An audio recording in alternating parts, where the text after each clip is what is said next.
We have with us a guest who's going to lead us with the Pledge of Allegiance. Is he back? Oh, there you are. Hi, Max. How are you? Come on. You want to come up here? How's that sound? So you're on camera? Where's the camera, Matt? There we go. And there's the flag right there. Go ahead. Pledge allegiance to the flag of the United States of America and to the republic for which it stands, one nation, under God, indivisible, with liberty and justice for all. And Max, do you want to introduce yourself now to everybody on the camera so they can see you, who you are? Good job. You're Norm And- Google's son. You know him, right? Say, I know him. Thank you very much, Max. Thank you so much, Max. Come again another time. Have fun at band. All right, excellent. Any additions or deletions to the agenda, Steve? We are going to table the visit orientation guidelines. There's still a little bit more work before we have the second iteration come, so we'll bring that in October. So Yeah. we'll take that Thank off the you. agenda tonight. And correspondence? Sure. We have a very meaningful note of appreciation from Sam's mom about the board made a donation for Sam's brother. Nice, thank you. Read that. Thank you. And also, I thought I would just quickly, under correspondence, update where we are on the recycling task force. So we have an elementary teacher, Ted Wells is going to join. We have a secondary teacher, Sarah Brody. We have a secondary student, Maxine Rasmussen is going to join. Community member, Lori Jennison is going to join the fray. At least at the beginning, I'm going to take on some administration role. I've met with the Director of Facilities and Director of Food Service. They're ready to support this work. We have, I think, a recycling member in Bonnie who's going to join this work. There's one last piece we're waiting. Mr. Wells is working on an elementary student for us. So once I get that, but I will be sending out an email by next Tuesday setting the date of the meeting. So we're just about fully staffed, waiting for an elementary student to join this work. That's great, thank you. And thank So you, Bob. we will, by the next meeting, if we don't have a meeting already, we will certainly have the date of the meeting. Awesome. So we're making progress. And That's great. Maxine, I met with this morning after SALT. She's very enthusiastic. She's working on a recycling project already at the high school. So she's really ready to go. Great, thank you. Any other correspondence? That's it. Okay, great. In the board packet were three sets of minutes. I'll take a motion for the Hopkinton School Board to approve the minutes of the regular school board meeting held on September 5th, 2019. So moved. Second. Any further discussion? All in favor? Aye. Any opposed? Motion carries. Take a motion for the Hopkinton School Board to approve the minutes of the non-public session of the regular school board meeting held on September 5th, 2019. So moved. Second. Any further discussion? All in favor? Aye. Any opposed? Motion carries. And I'll take a motion for the Hopkinton School Board to approve the minutes of the regular school board meeting held on September 12th, 2019. So moved. Second. Any further discussion? All in favor?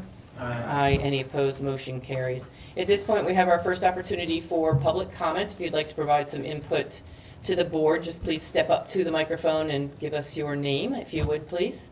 And you'll have another chance toward the end of the meeting as well. Absolutely. Hi, I'm Andrea Folsom.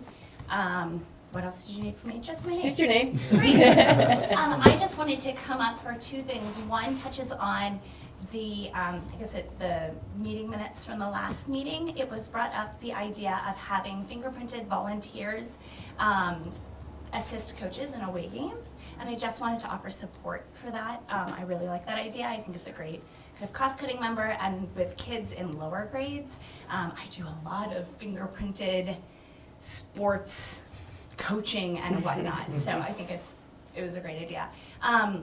The other thing I just wanted to comment on, I know later on, I believe later on tonight, you are going to be discussing the proposed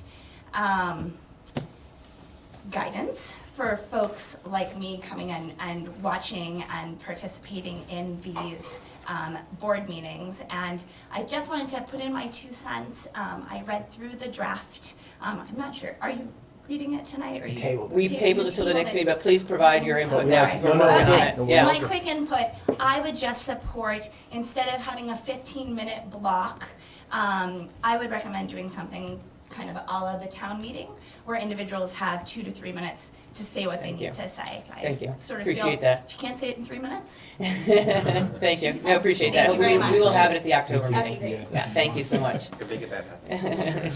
All right, thank you very much. And before we start comments from the, are you coming up? I'm sorry, I saw you sitting there and I didn't know if you were going to come up. Hi, I'm Darlene Gildersleeve. Just for full disclosure, I am on the Disabilities Rights Center Board of Directors, and what I say is my own opinion and feedback. One thing I have been looking for and haven't been able to find is the board packets posted to the public prior to the meeting. I've been very active in the Concord School District, and they do that every time for every meeting, so the public can see what's going on and what the board packet entails, and information to better inform the public. So if Hopkinton can follow what Concord is doing, I think that would be most helpful to the public, if you can take that into consideration. Let's see. The other thing is I'd like to recommend that the district reach out to Chief Pecora, who is highly skilled and highly trained in mental health in involving students in crisis. With my own situation, 7 adults at the Maple Street School were hovering on top of my daughter in crisis, and 2 of the admins were crying in front of her, showing a very low level of training in response to mental health. So Chief Pecora, when he showed up, it took him more than 20 minutes to get there. He was fantastic with her, highly skilled, highly trained. De-escalation was phenomenal. He had to de-escalate the staff and the administrator that were in the room. So when you have a child in crisis and they're subjected to staff and admins that aren't trained, that's extremely concerning. So I had the pleasure of emailing Chief Pecora the other day, and he got back to me and said he would be thrilled to work with the superintendent and the board in the district to provide training, de-escalation tactics, providing you resources. I know I had recommended youth mental health first aid training, which is free through the Bureau of Student Wellness. I haven't heard anything back. So if we can actually make an agenda item that only targets mental health training and mental health curriculum in the district, social emotional curriculum, whatever you're doing in the district for mental health, you have several students that are placed out of district that can't participate with their peers, and it's very restrictive and very isolating, and they can't participate with their community. So the more we can do in schools to be ready when those kids go into crisis, because there are kids in Hopkinton right now that are suicidal, and I meet them in public, and when they see me talk, it makes them approach me. So I feel confident that we really need curriculum in place, and we really need the training. So if we can actually make an agenda item to target all the trainings, do the research, come up with things that are free or low cost to the district, the chief and myself and other community members would be happy to participate with you. The other thing is, I know on the agenda tonight, you have test scores on the agenda. And I've been emailing Superintendent Chamberlain back and forth. When I had to call the DOE because none of this info is on our website. So I would really like to see more updated test scores on our website for those with and without disabilities.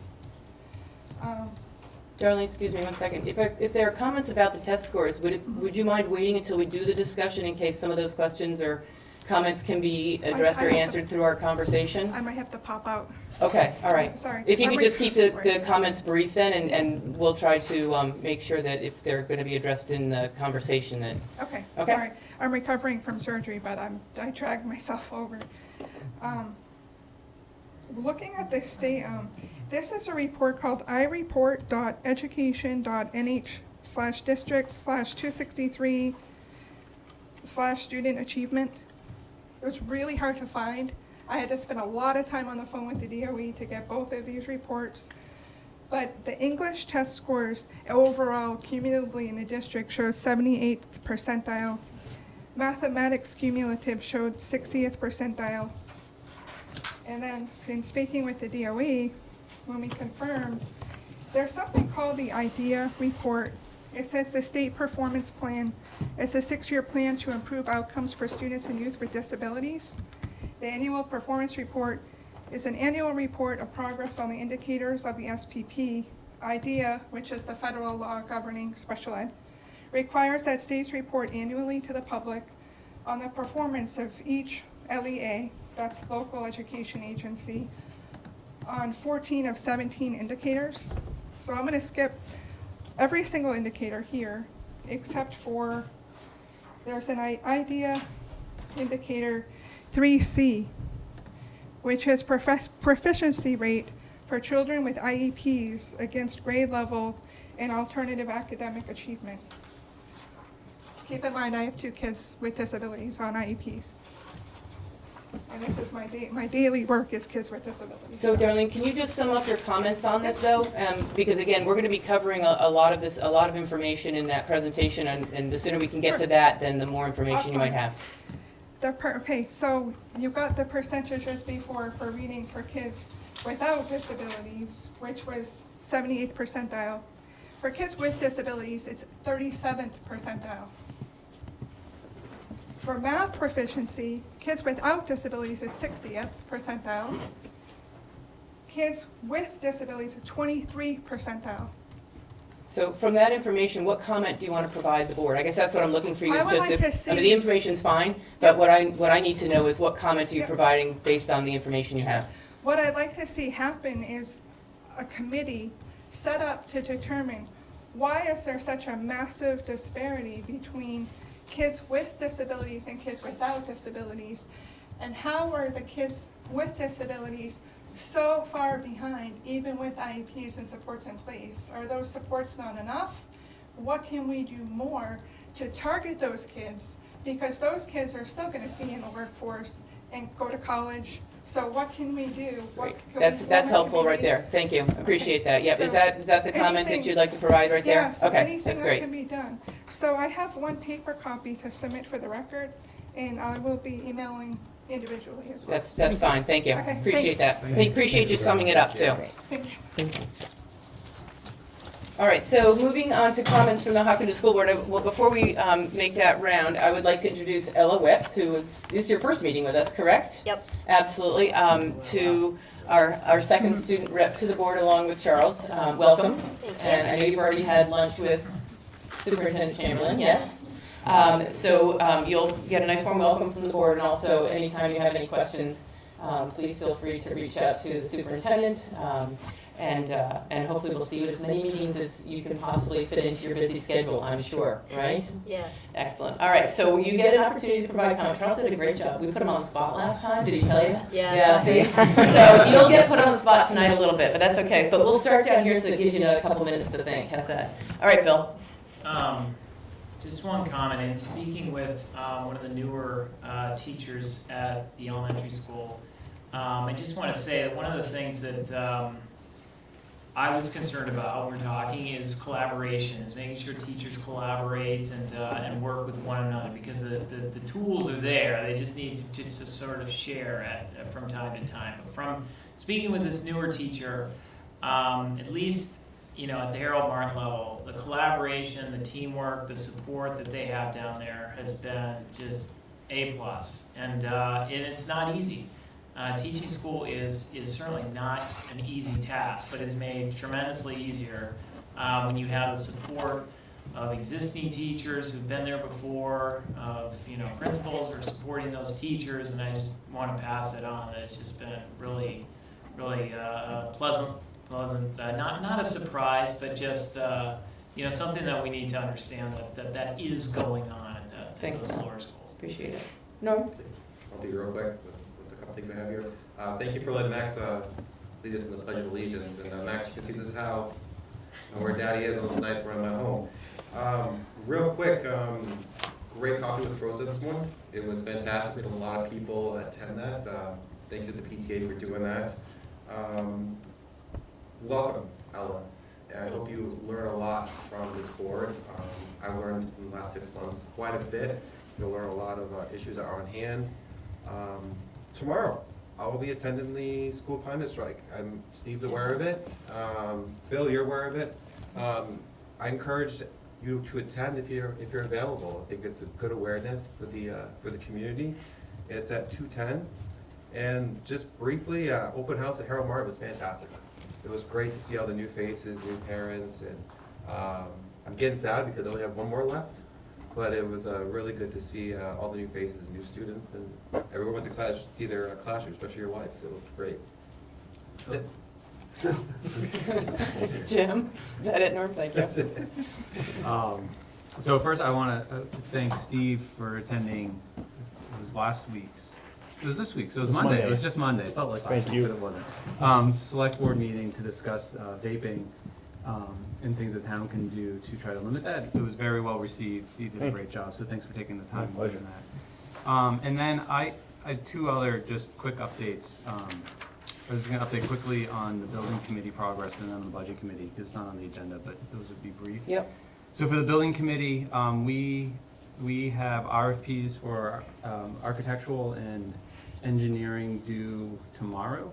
And so those will be sent out to the building committee, and then we have 4 community volunteers who have stepped up and offered to lend their assistance to review those, put their thoughts together, and then share those with the committee on Monday. So it's a pretty quick turnaround between getting the RFPs and turning them around for review. And then we have scheduled October 1st to do interviews, and so we're assuming there's going to be 2 proposals put forward. And so we're going to meet at 5:30 and 6:45 for our 2 interviews. So those will be in public, and then hopefully we'll bring a recommendation. There will be some sort of recommendation brought forward for our October 3rd meeting for a path forward. So that committee's doing great. Work is going well. And then there was a budget committee meeting that was last week, and that went fine. And this is more for Michelle. They're very curious, and they would like to have a copy of the programmatic budget with this year's numbers inserted for their next meeting, which is in early October on a Wednesday. Which date I forget, but I think it might be the 9th. So I don't know if that's doable, but I want to pass along and see if we can maybe get that for them. I think that's it. Thanks, Jim. Matt? Welcome, Ella. Welcome, Ella. Sorry. Thank didn't mean to agree on open house was phenomenal. The turnout was the most that I've seen in the 6 years that I've been really outstanding. And then quickly echoing Bill's comments, I've seen some teachers carpooling, which also just shows the type of culture and collaboration going on at Harold Morton. Really enjoyed seeing some teachers drive in together earlier this week, like jamming out and smiling to music. So keep doing what you're doing, but it's showing in the faculty. So that's it. Thank you. Excellent. All right, I'm going to turn it down to this side of the table. Ella, do you? Just thanks for having me, and sorry I couldn't make the first one. That's all right. That's all right. Well, we're glad you're here. How about you, Charles? Anything? Nothing really. I have a personal comment for Mr. Chamberlain. I'd like to thank you personally, as a member of SALT, the Student Activity Leadership Team at Hopkinton, for making your time out of your day to come help lead the team and everything. So appreciate that. Thanks, happy to do it, thanks. I appreciate it. Great. Thank you very much. All right, Steve, I'm going to turn over to you for the presentation and staff reports. Sure, as we've talked about for a while, typically the second meeting in September is where we take a little bit of our data profile. So I'm going to present 4 reports. As we described, as we try to get a handle on our student achievement, we are typically pretty holistic. So this is these will be 4 lenses or pieces of data that we're looking at. But one of the things we pride ourselves on is knowing each child. It's one of our tenets of care. So it's not just the data profile, it's also how we are, how we look, how kids are in school in a number of ways. But this is data that we typically track yearly. Our first report, and this has been going on for about 10 years, is we take a look at our high school advanced placement performance. Now, why do we look at this? This is an external measure, so we don't make up the test. This isn't internal. This gives us a chance to take a look at where we are against an assessment and then put it in some context of New Hampshire and national. So we've been taking a look at our AP performance for a while. So there's 3 pieces of data that we look at this year. So AP looks at success on an advanced placement test is a 3 or better. And the way they score them is they have 3 different teachers, so inter-rater reliability, 3 different eyes look on them. So we think this rating is pretty strong. The AP program, if you get a 3 or better, is considered to be successful. So our English Lit, we had 12 out of 13 kids took it. 12 got a 3 or better, 16 in the class, so 3 didn't take. We've been tracking that number just to see where we are for a while. In comp, instead of lit comp, this is now language comp, 13 out of 14, 3 or better, 15 kids took it, 14 out of 15, that's pretty strong. That means 14 out of 15 kids felt more probable than not that they'd be successful. So 12 out of 13, 13 out of 14 are pretty extraordinary numbers, very successful. World AP World, 8 students, 3 or better, 8 took it, so 8 for 8, but 9 kids didn't want to pay the financial piece or didn't think it was germane to their work. US, 11 for 11 with 11 out of 14. Psych, 11 out of 15. Now, Spanish, we don't offer AP Spanish, but we prepare kids and they can choose to take it. So on the transcript, it doesn't say advanced placement because it doesn't align and we haven't had the training. But 2 youngsters took it, 2 out of 2. As you can see, it's been a while since we've had anybody take French. Calc, 8 out of 19. But 19 kids taking it out of 24 is a really strong number. So the kids felt good about it, so we thought we liked that. BC Calc, 6 for 6, 6 out of 8. Stats, 16 out of 19, really strong number. 19 out of 25 is pretty strong. 7 out of 13, 13 out of 17. So our advanced placement scores are strong. We got physics, 5 out of 7. Less than half of the kids take it there, 2 for 2 in European history. That's the independent study world. You'll be seeing a note from me about independent studies in the next meeting. And then for the year, 101 out of 129 were successful. So 78% of our students who took it received 3 or better, 68% of New Hampshire kids. So we're 10% better than Hampshire kids. Our mean test was 3.5. The AP mean, New Hampshire was 3.2, nation is 3.05. So in that part of our academic program, there's some measures there that would say that there is some effectiveness in our practice. We do monitor this one yearly, and this will be up on the website. Actually, it'll be up tomorrow. It will be, actually, it's up right now, I guess, for people at home, right? Something like that? Yeah, there's a link to the documents in the stream. So questions about this one? Sure. You talked about a financial piece. Can you just? Sure, I think the test costs like $100, $110. They can get some support. Yeah. But sometimes people just don't believe it's. I'll speak for myself. My son took AP Calc and knew that it just wasn't. He just wasn't interested in taking the AP. He took the class but didn't take the test. You think most of the kids just are assuming they're not gonna. Right. They're not gonna pass it. Is that? Or my son's like a math major. He was going to have to take it. He was going to take it at this college anyway. He wasn't going to opt out of a class.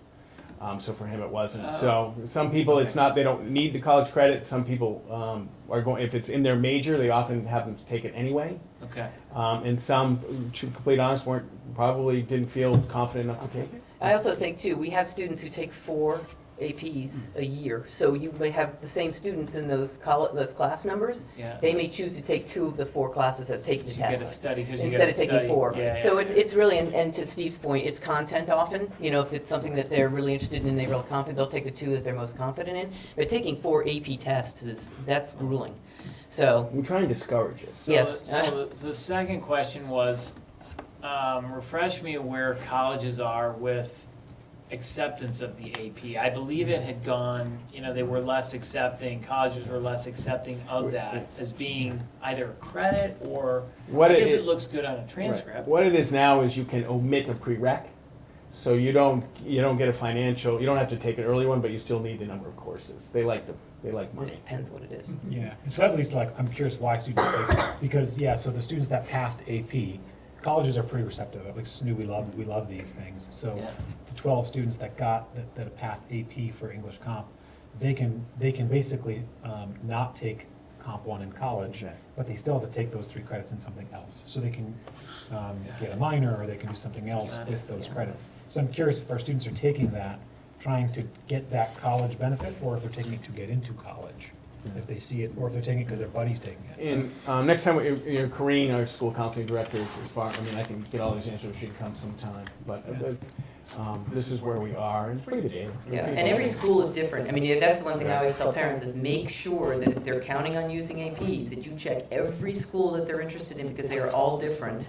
And for instance, anecdotally to Matt's point, our middle one took 3 APs, scored over 3 on all of them, had 3 credits to play with, double majored and did pre-med. That's how she got those numbers, because she was able to use them for other electives that she didn't have any interest in, like a literature class, in order to take more science and math. So it's strategic to an extent for these guys. If they're interested in some things that require lots of courses, or if they want to double major, that's how they can pick up that extra credit for a lot of schools. Guidance stays involved in this. I mean, I imagine parents and teachers might.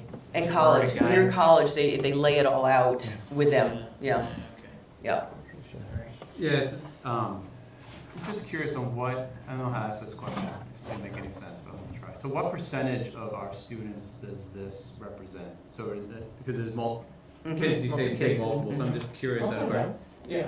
like an ish, is this like representing 10% of our students, is it? No, we can, so 31, actually, Matt can probably disaggregate it, but at one point, we were talking kids, a third of our kids, well, our seniors, like, but some were in double, but you could probably say at one point, a third of like our seniors were, or more than that were in it, but I like Matt's pretty much what Wizard. That's helpful, I mean, I'm just looking for sort of how does this. I appreciate that. Juniors too? Or Juniors too. Juniors too. That's the highest it goes, right? And we have some sophomores not taking it. Not many. And if you want to take more than one, the principal has to, when I was there, the principal had to approve, I think, 3 or more. Cool beans? Yep. Let's take a look at the next one. So the next one is post-high school plans. So one of our goals and one of our guiding principles is this notion of high school plus. And one of the things that when I began this journey as the superintendent, I was concerned that we were graduating kids who would get the credit total, but wouldn't necessarily have the skills, content, understandings to be successful. So we defined high school plus as every student being prepared to achieve certification in a specialty area, including admittance into a military service or a college university degree. And I promise you, in my world, Chris's world, Rebecca's world, Kareem's world, if someone goes to a apprenticeship and works at Irish Electric or goes into a 4-year college, there is no value judgment there at all. But we want to make sure that if they can get an apprenticeship, or they can go into the service, or they can go into college, that's we want to prepare them for that opportunity. Make sure they can get. And this actually started. I attended a workshop in an incredibly compelling way. This was before the Affordable Care Act, where the data shows if you didn't get a certification of specialty area, your life expectancy was shorter because you couldn't get health insurance. And these areas, so when the first time I presented this to the board as one of our goals as High School Plus, it was really making sure that students could obtain a position that would enable them to get health insurance, so actually they would live longer. This is and then with the Affordable Care Act now, health insurance is much more readily available. But this is still something, each year I work with Corrine and I work with now Danielle, it was Amanda, student profile by student profile, are we producing kids who, if college is their place for them, or it's an apprenticeship, or it's a trade. And again, there's no judgment here. So this is the list of the class of 2019, and so these are the list of current. I do a little bit of fun stats. We have 2 youngsters going to the military. One's going to the Air Force, one's going to the Navy. And here are just the notables. 64, it's a smaller class, 28, 34, 73 going into a 4-year, 13 going into a 2-year, 5 doing a gap, 2, as I said, military, 58, this is more just curiosity, will be in New England, 32 in New Hampshire, 73 in the Northeast, 6 going in the South, that's a lot for us. And 8 west of the Mississippi River, that's a lot for us too. I think last year there was 1. So kids are traveling. A few years ago, I really wanted to dig in and take a look at each student who At the end, the completers, or at the end of our experience, we go through, and Becky and I spent some time talking about this, and we went through every single youngster. So half of this year's students who are identified for special education services are off to college. The others, some are going to supported employment opportunities, some are getting more vocational, or some are going directly into the workforce. And each year, Becky, and it was Meg, and it was Val, we actually, in Corrine, we talk about each student, understanding where they are and how did we do in preparing these students for High School Plus. So we're going to talk about the performance on the state test. And I don't want to diminish or heighten the importance of it. It is a piece of data. But this piece of data, too, I want to make sure that kids are ready for supported employment, receiving vocational training, or heading to college. This is an important piece of our work. And one of the things that this allows us to do is look case by case each student because of our size.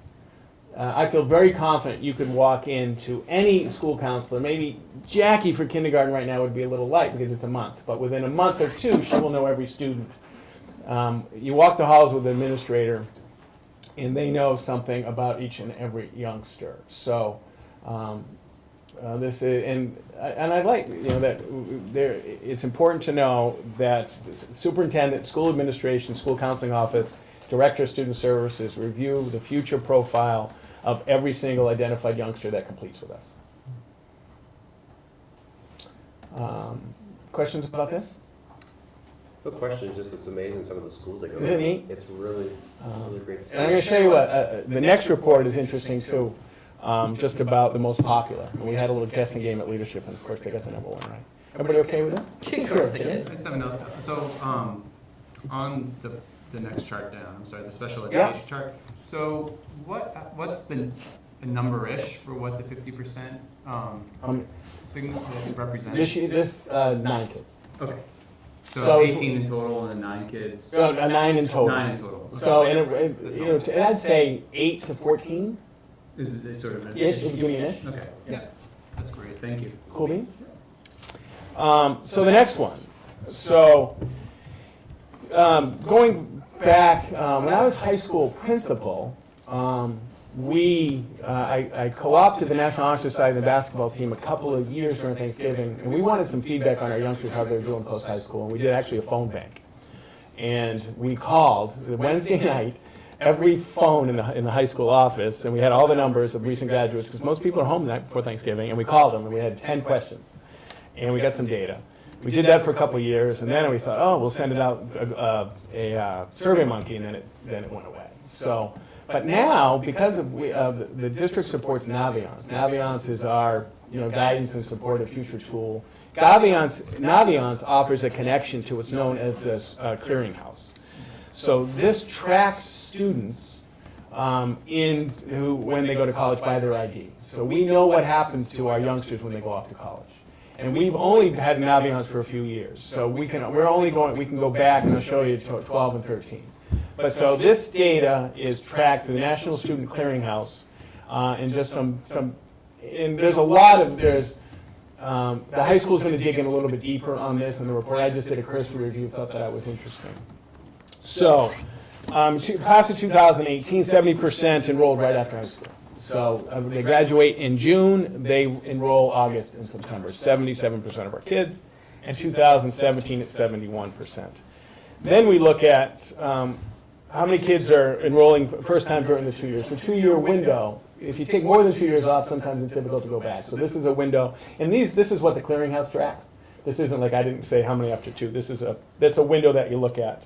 So those 77, it didn't change, but in 2017 it went up a little bit. So 1 or 2 kids that second year decided to go. In 17, 84% of our kids returned for a second year, and 89% in 2016 returned for our second year. And then, next year we'll have other, right? This is 2-year data, so we're going to go back 2 years. You with me or against me? You with me? So this is where we started. So federal looks at this and state looks at this, 6-year completers, a 6-year window. That's funny. We did a little bit of survey around the table. How many did 4 years? How many did 4? I was a 4-year. My wife was a 5-er. It took 5 years. My son's going to be 4.5-er. So it does vary. All my buddies in college were 5-ers. I don't know why. No, I do know why. But that's a different discussion. And so, in class of 2013, 62% of our kids graduated, got a diploma, either from a 2 or 4 within 6 years. In 2012, 60%. And this is actually the first time since we've had NAVANCE that we could actually look at the 6-year completer rate. The leadership team asked, well, can we put this in context? Nationwide, the number is 58%. So that's a tight window. So we're in the area that we are. And we'll continue to track this and see where we are. There's data about public-private. There's data between male-female. There's some other data, but this is the stuff we want to look at how our kids doing 6 years out. This was just interesting to me. What are most common in the last 6 or so years, I think, the most common schools that our youngsters go, and UNH is the #1 draft pick, followed by NHI, Plymouth, Keene, and Rochester is our first, is our most popular private school, and then Northeastern. My guess actually was Northeastern. They know Hopkinton. So and you keep going. And Elon has gained a lot of popularity for us, and I've noticed that too. So this is a little bit about taking a look at how our kids in college do. A lot of East Coast, huh? Yeah. Clarifying question. Certainly in the top 20. Yeah. Sure. The 62% graduation rate, is that rate for students that go into post-secondary? or That is for- correct. Okay. That is of the people who went, 62%. So if you look at in 2013, I did this for leadership, but I forgot. So I think we had, if we had 80 kids, 80% of those go. That's 64. Of the 64, now 62% got it in 6 years. So there's a large number of Hopkinton kids on that stage that within 6 years are not going to get high. Isn't that interesting? It's just the first time we've looked at that. Yeah, it's a little lower than I would have imagined. And that was the reaction of the leadership team. Yeah. But that notion, And for Hopkinton, I right, would expect the that. first day orientation, look to your left, look to your right, someone's not going to be back. Yeah. We okay? Yeah, that's why I was Yeah, hoping you would interesting. say, like, that's 60% of the total population, No. and not 62% of those that went into post-secondary? Because then it would have made me feel a little bit better. Right. This tracks kids who go Got it. by their ID, right? I think it's SACID that stays with them. But Matt will find that out for me. Everybody okay? Yeah, because I think what's interesting is the drop-off from the students who returned for a second year down to Right. those who actually finished. In six. That's a really interesting, delta of what happens in that time. In financial, and as Right. one of the leadership, what are Change they? in course of, Rebecca and I spent some time talking about this, and what are those kids doing? Right, are they working, are they And- happy? Are they happy? Then- Bill, I love it. Then Right. you know. And there is, Knock it down. and people laugh when I'm at conferences, we're talking about the future. I try and put that notion of happiness in the discussion. Because one of the, in trades right now, 4.2 out of 5 is a happiness factor in trades. And no, I haven't seen the study. My suspicion is school administrators are less than 4.2 out of 5. I don't know, though. I'm just talking. well, can I ask one more qualifying question, just as curiosity? So the 62%, which is 62% of all those that went off to school, does that include 2-year community colleges? Yes, it does. So that means that did they consider that completing a degree? They did. They do, okay, because that was going to be one of my questions. Did that fall, does that? They got either a 2 or 4-year degree within Okay. 6 years. Okay, And community college, it's not uncommon for a community college degree to take 6 years. right. Because they're working full-time Exactly. typically during it. Yeah. And again, this is just an interesting Yeah, it is thing to look interesting, at. demographics Yeah. of, And I think this is the second time in my 10 years of SOUP we've seen this. We tried to get it last year. The clearinghouse wasn't as readily available, but we'll try and keep it. Michelle Fisher, who's this guidance school counseling administrative assistant, does a great job helping me with this. Quick question, maybe, is there any way to compare this percentage to other school districts? I looked. I could not find another district that at least put it out publicly like we do. I went to, I'll be honest, there's about 6 or 7 school districts that we look for similar data. Yeah. And I went to their sites and I didn't see any of this type of information really. And it wasn't there. I didn't dig in forever, but I did search on their sites. It made me feel a little bit better.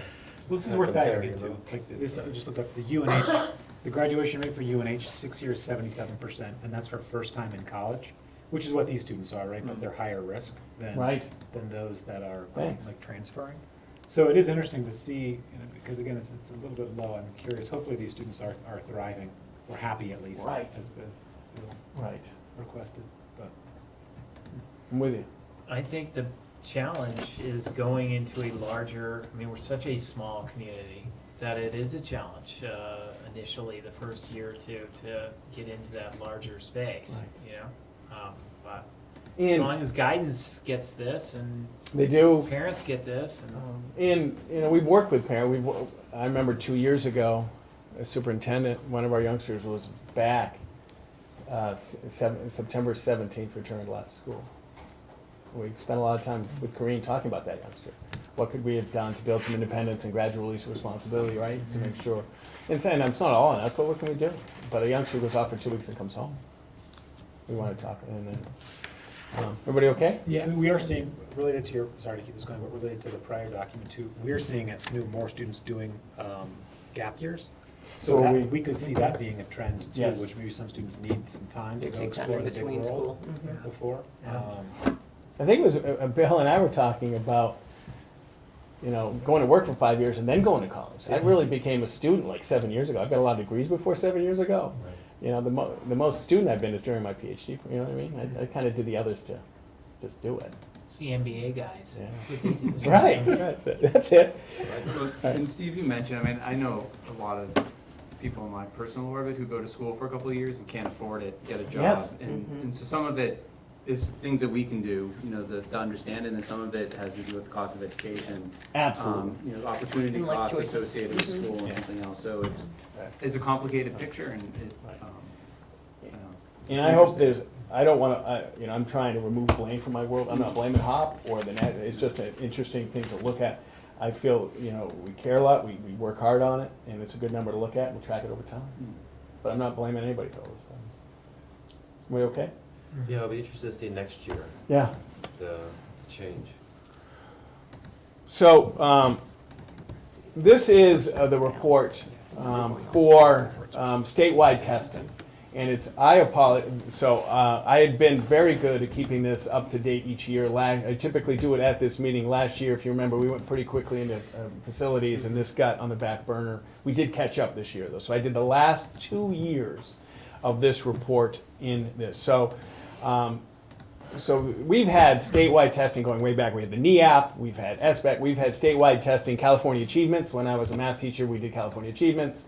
So we've had a grand assessment for a long time. It's gone through a couple of iterations. This document supports some data that was the SBAC, the Smarter Balance Assessment Consortium. We've changed now to the New Hampshire Statewide Assessment, SAS. We used to be SBAC. Now, as we know, the Scholastic Aptitude Test is our state test for juniors, and used to be the NECAP, New England Common Assessment Program, where all but one New England state work together, and now it's the New Hampshire Statewide Science. So we are regulated by New Hampshire and by the feds, and they're trying to align New Hampshire statewide testing and the federal requirements. And based on the board's request, for the 2 years that I updated this, I included by grade, not by district. So all the data for us is by grade level on how students did who are in the National School Lunch Program and students who are identified for special education in the last 2 years by grade level, both in English and math K-8. And I don't think I have the data yet for SATs on free, reduced, and identified yet. And if we get that, so we try and dig as much as we can. So this is just an introduction. It explains the chart. So here we are. So some of these years are SBAC, some of these years are SAS, and some of this is SAT. So if you stick with me. So in grade 3 testing year, so this means these were kids in 3rd grade last year. You with me? So this is this year's 4th grade, but we always talk about testing year. The top number is the Hopkinton number. 61% of our youngsters were proficient or above. Now we say, so it's a 4-level test, and I put this in the introduction. It says below proficient, approaching proficient, proficient or above proficient. So our goal is every student being proficient or above. In grade 3, it was 61%. This number is the state number. So we are 4% higher. This number is National School Lunch, and this number are those students identified for special services. It doesn't necessarily mean a learning, it could be behavior, it could be a whole bunch of things, but that is identified for special education. So that's third grade, so this is 17, 18. This is where I left off, I did not do this last year. Now the colors enable you to follow it a little bit like a cohort. You with me? So this was third and this was 4. You picking up what I'm putting down? Yellow and all this stuff. So if we go to grade 4, 75% were proficient or above, 52 in state, so we're considerably higher, 33 in this group, and 50%. Now, one of the things, and I appreciated the board's request in taking a look at this, and one thing that we found out, the number of students in the National School Lunch Program and identified by grade level is small. So one student can move a 15 percentage point. I don't want to diminish it, but I want to understand that it's not big numbers. But it's still numbers to look at. Much different than like this number, it can be 100. Well, it can be 100, it could be 80. We don't have 100 right now. So grade 53, 43, 28 in this class, in that fourth grade is 15, 13. Grade 6 highlights one of the few times Hopkinton appears below the state. It happens every once in a while, it's typically not a trend. But you see most of the time our students, number of percentage of students in ours are considerably higher than the state. Everybody okay? So this is how you read this, and you can follow kids grade 5, grade 6, grade 7, grade 8. You can see them over time. This is 3 through 8 math.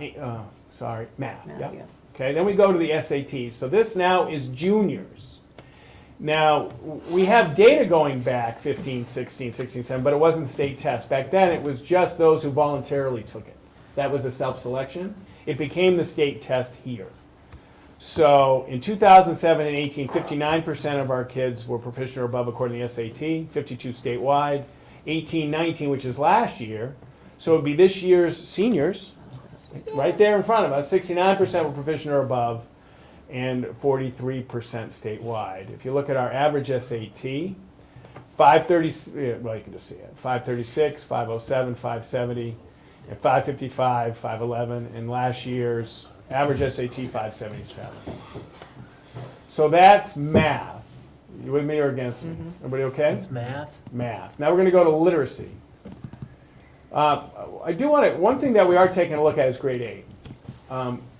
Grade 8, this is where Melanie and Jim will dig in with Chris and Rebecca. We've had some changes in data. We've changed our instructional pedagogy. We went to every other day. We're going to take a look at this and try to see what's going on. And what we can do with this data is we can actually drill down by concept and find out which concepts we're doing. So by clicking through state reports, we can actually unpack this and find out how our kids are doing certain skills. And that would be Melanie and Rebecca are both data people at the secondary level. So let's take a look at literacy. This year, 83%, 55, 100% of our free and reduced lunch youngsters were proficient or above that year, 82%. 55, 40, 76, 55, significantly higher. With 39%. So if you look, our statewide, from statewide, that's pretty close. So we're doing some things. 73, 76. Our literacy, 81% of our kids, 72%, 81 again. And if you take a look at our juniors, our SATs, 81, 78. And our average literacy score, if you look at 2017, our average was almost 600. Pretty strong. And these are, obviously, they're in the board packet. They will be available for the community in supported documents tomorrow. Happy to digest, and I certainly report out this. What happens with this? I share this. Leadership team has seen them. Then it goes to all our reading specialists, our literacy people, our math specialists, and all the high school departments. And so they look at this and they use this as a little bit of canary in the coal mine, and they decide where to dig in. And they unpack and work with Chris and our department chairs take a look at data. Jim is, I don't know if Jim Brizard was the department forever, and so Jim and I have had many conversations about this. I know Jim is very interested in this, Melanie's interested in this, and they will unpack this together as a department. Going, as I said, going all the way down to the skill. Kate will do that with English as well. Everybody okay? Science, this is grade 4. Oh, you know what? I didn't do the colors. Oh, I did. These colors are funky because it's 4, 8, and 11. So, oh, there it is. It's down here. 17, 18 It's is. now 5, 8, and 11. They switched. Ah. They switched to NHSAS. So I have sorry, typo. forgot to mention that. That's all right. I will fix it and I'll produce that. So this really should be grade 5? As of 2017, 17, 18 is the year they switched from testing in grade 4 to testing in grade Thank you. 5. So our number is 48 to 43 in science, 49, 42, 60 to 41. And so strong enough. The 60% to 38% statewide in junior high science, pretty good. Question for you, Steve. How much do you make of variations in cohort performance? In our district, we know our class personality varies significantly. I'm just So saying, they're like, small. if I look at, what is it, math? Last year's 5th grade, for example, when they were in 4th grade, 75% proficient or above. When they were in 5th grade, 53% proficient or above. I mean, it's a 22%, I'm proficient or above, hopefully. It's a 22% decrease year over year. And I don't know, is that like, I don't know enough about the test to know if that's something to look at, like significant drops We will. from a cohort perspective. Both Deidre, Carol Ann, Liz Cannon, they will look at all this stuff. When I spoke, I grabbed Melanie in the hall because I do most of my work in the hall. I grabbed Melanie in the hall, and Melanie can tell you exactly what the disruption was to testing last year. It's not an exact science. But yeah, they will be digging in and taking a look. What do you mean by digging in? Unpack. So we can go from the state test, Yep. so we can search by skill. So we can find out what Hopkinton Got it. did by a certain skill in English and math. Okay. We can also go by and pick and look at every single student who wasn't proficient or above. Got it. And we can look at every single skill of every single student who wasn't proficient or above. Got it. And typically that's not my work. I do the global, and then the department heads and the teachers dig in more micro, because that's going to affect their practice. And typically, this kind of work is typically assistant superintendent, where they focus on this all the time. But we do look at this. But remember, I just want to also keep in mind, this is one slice of one piece, one day. This is a piece, right? We talked about that. We know our kids. We know when how our kids do, how they react to statewide testing. That doesn't mean, though, we need to use this and take a look and unpack and see where we are. Because the vision is, and Bill, and with professional learning communities, if there is a teacher who teaches a certain concept really well, we want them to share that practice with everybody else. That's the collaboration Bill you just spoke about. So if we find out that every youngster in my geometry class was able to do this, and someone one of my partner teachers was Connie, and if Connie struggled in this, then we could share practice through the professional learning committee. And so they will dig down and dig. We have some time allotted for data work. Does that make sense? Yes, thank you for answering that. Appreciate it. So I get it's a question, it's an observation, I don't know if it's valid, so I'll ask it, and you tell me. So when I look at this, it's great because you did a good job of splitting out, identified students and the school lunch program students. But if you look at the top number, which is how everybody did, I'm just looking at the one I'm looking at here is, I'm looking at math, so it's the 61% of our total cohort, was proficient, and then we know the state was 57%. Would it be valuable to then, because we pull out the school lunch programs and identified later on, would it also make sense to have the total, but also to pull out those other cohorts, so you have, if you follow me, what the total is of everybody other than those in the school lunch program? Because I think some of the concerns that I heard raised over time is that, our less economically advantaged students may not be scoring as well. So we get that number out here, but we don't really get the comparison to those who aren't economically disadvantaged by that same ratio to get that comparison. We just have the total. Right. So that would be helpful. I don't know how hard that would be to pull up, but it would give another data point. Yeah, we can look, I don't, to be completely honest, I don't know. I usually rely on Matt and Rebecca. I'm not certain if we have access to that data for the statewide. Yeah, no. Those Yeah. seven meetings, Oh, to compare it to definitely statewide? do- But even just having Internally? internal, because if we know how many, if we can pull out the percentage Yeah. of schools, we should be able to do it the opposite and pull it out who's not. And one of the most embargoed pieces of data in our school is free and reduced, is National School Lunch. Sure. It's a lot easier for me to find out if the youngsters identified, and I don't spend a lot of, I don't try to find out who's on free, but I want you to know that, but it's not a number. For a while, I didn't have access to the National School Lunch Program. I'm allowed to, but it wasn't, it has to be specifically granted to the SOUP. It's not a default. Matt worked with his people to get me the access that I needed. So I don't, man, we can look, and I appreciate what you're trying to say. And then, this is something we look at. We look at, this is, a question that we actually talked about the retreat, right? How do, this notion of all kids, and what is a successful school district? Is a successful school district AP? Well, it's a piece. Is it, high school plus? Piece. Is it, I'd love to know, happiness factor?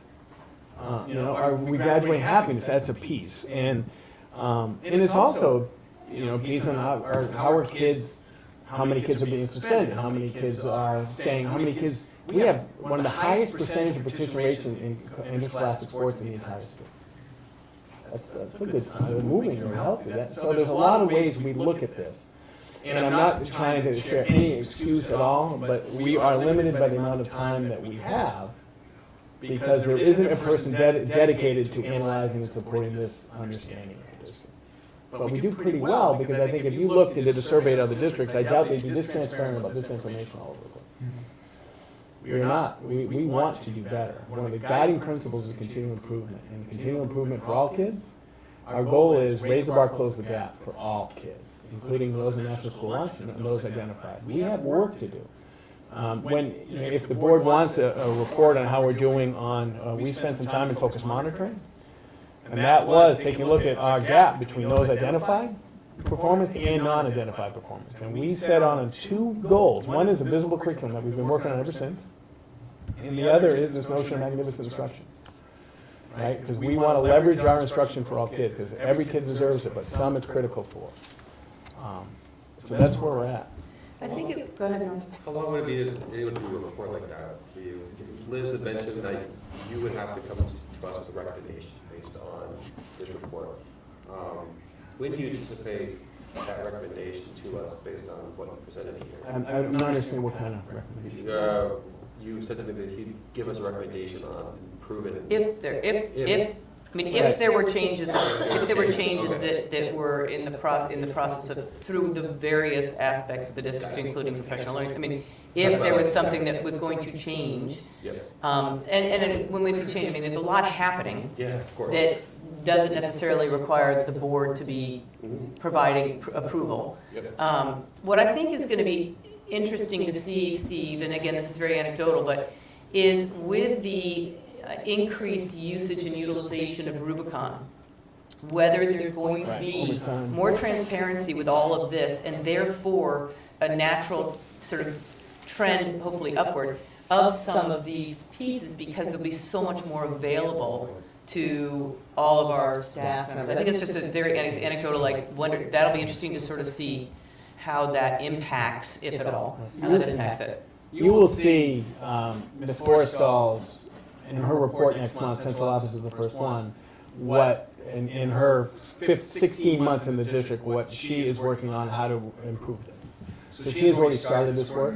Again, we are holistic in our assessment. We have this data, but we also have a lot of knowledge because we're so small. So and my recommendation, and I maybe wasn't clear, is to have the math department and English department unpack and take a look at especially the areas that I pointed out.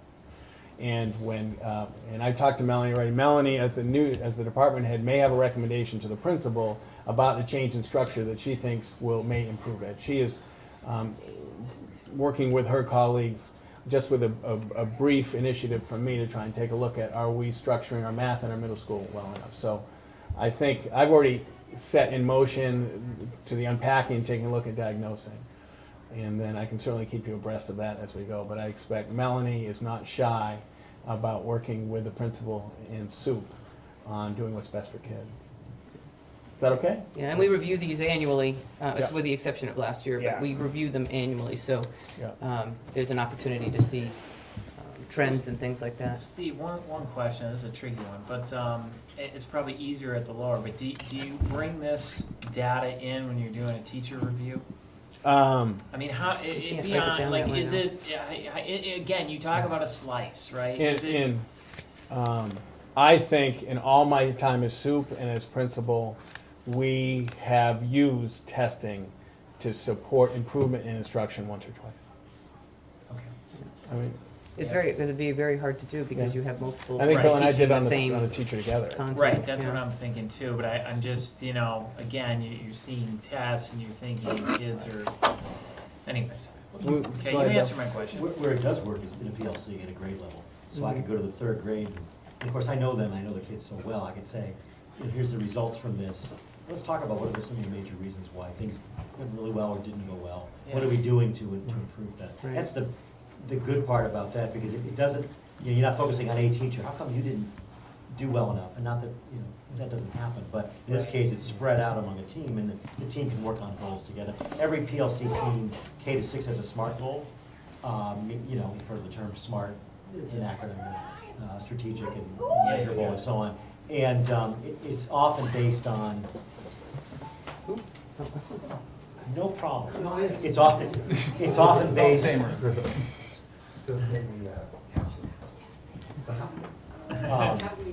Anyway, it's based on data most of the time. Like this year when I met with my PLC leaders, I know Amy did the same thing. We want to look at real data. And I had some data for them. Not so much New Hampshire SAS data. We look at our local data like STAR data, which we find to be, in the moment, a little more useful because we do it more times a year. And I think it's a little more accurate. I'm just looking at it. If it's not too much trouble, I would love to see, sort of my last comment, if there's any way to pull apart that We'll total try. data, I'd be really interested in The that. income part? You talking about? Yeah, just to Yeah. pull out, Yeah. for pulling the school lunch program identified the total, be interesting to see what the total is with those pulled out. I would like to Sort of see the that. opposite We can direction. try. Yeah, I think it would just be an interesting No, I data set appreciate to that. look at. I So it appreciate might the be- engagement. I think for some of them might be kind of stark, some of the percentage differences, so it would be interesting to see that. Thank you. Well, it gets to the challenges too, not to belabor this, but like, some of these cohorts are like 50 students. Without a doubt. Right, Yeah. and they have their own personality, and kids come and go, a little bit come and go, but it is a piece of what we want to do. I mean, I'm not, this is what we, everybody okay?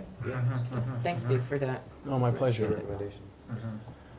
I'm gonna keep going? Can I just, it's very much an ish, but to answer your question, based on last year's senior class, between half and 2/3 actually took part in at least one AP exam. That's Or high. one AP course, I should say, not necessarily exam. That's great, thank you. I That would don't- take me like 10 years to find that answer, so thank you for doing it so quick. Like 10 minutes. IT guy. So the next piece, just quickly, this is September 19th. We did do the data, policy, we have financial, and I'm going to talk briefly about the CIP. So we're okay there. Coming up, this is the listening post and graduation requirements. So if there's some direction from the board. Sometimes we've done listening post 5 to 5:30. We've done it pre. Sometimes we've done it at 5:30 to 6 and done it so. And any advice on how to? I'll make sure it's on Facebook. Donna will make sure it's in the town crier. I will put an email out to this one. I do anyway, but I'll highlight this notion. This is about October 3rd, trying to get the community's thoughts on going to a more elective versus prescriptive. It's not heavy lifting for the board except ears. It's a listening session. So any advice if you want a 5-er or you want a 5:30-er? And typically they're a half hour. Any feedback? Five's fine. Yeah. Five's good. So we'll go 5 to 5:30, 5:30. and the board start right. And sometimes the listening ends quicker. Sometimes, Sure. or sometimes if we roll a little later, we can always ask if people are okay with. And the only thing I want to highlight. No, I guess I'm okay. So is the question we're asking the community to comment on how do you feel about the current graduation requirements? Or are we asking them how they feel about the proposal that you put forward as a graduate? I'm just curious what is the question we're asking the community? I'm fine either way, I just want to make sure I understand what the question is. I think, well, Steve, you can circle back to the original conversation we had about graduation requirements last year, and that is to understand whether or not there is interest in looking at graduation, and tell me if I'm saying this incorrectly or inaccurately, an interest in looking at whether we want to move to a less prescriptive graduation requirement structure. Does that make sense? I thought the board wanted Yeah. the committee's input on that change. Right, so it's not to make any If decisions there wasn't that any night, but. traction on it, we can keep the same or do it, or there may be, go more prescriptive. Right, the board needs to give Steve some direction very, very soon, hopefully right after that listening post, based on community input and feedback, whether there is community interest in looking at graduation requirements in a less prescriptive way. And we could talk about Steve's proposal. It's not something that is, set in stone, that this is it, it's either yes, this, or not this, No, but it it's can be- just, is there community interest in that? And Because I think you have to educate people on it. I apologize if you've told us in the past, Steve, but when was the last time we actually changed the graduation requirements? 12 years ago. 12 years ago. Was it that long? Yeah, because I was superintendent for 11, it was my last year. Okay. And back then, when you changed it, what was one of the reasons why you decided to change the credits? We had the fewest graduation requirements in the state of New Hampshire. I didn't feel, and the board didn't feel, leadership, admin, that we were preparing kids for the 21st century. So we increased it and made it pretty prescriptive. And we added experiential. We added a lot. Yeah, we made added it pretty- experiential, we added, A lot of yeah. innovation to it. And I just wanted to know the history of it, because Mhm. when this changed, you need to know why. Yep. And you've made a good case for this, and the community has definitely had an interest in it, so I'm definitely in favor of hearing I'd it. be super interested to hear what the seniors would have to say about this. Seniors and juniors. They'll be ready. Right We talked about into it. You know? We talked about lunch. Yeah. They'll be there to. Yeah, me too. I hope You they know, 'cause provide I their comment don't as know. well. I don't know, like, how would they treat it? Like, oh, we have to do less, or is this an opportunity to do more of what we want to do, which is what you're thinking, Steve? I think I've asked you guys to get some feedback from your colleagues as well.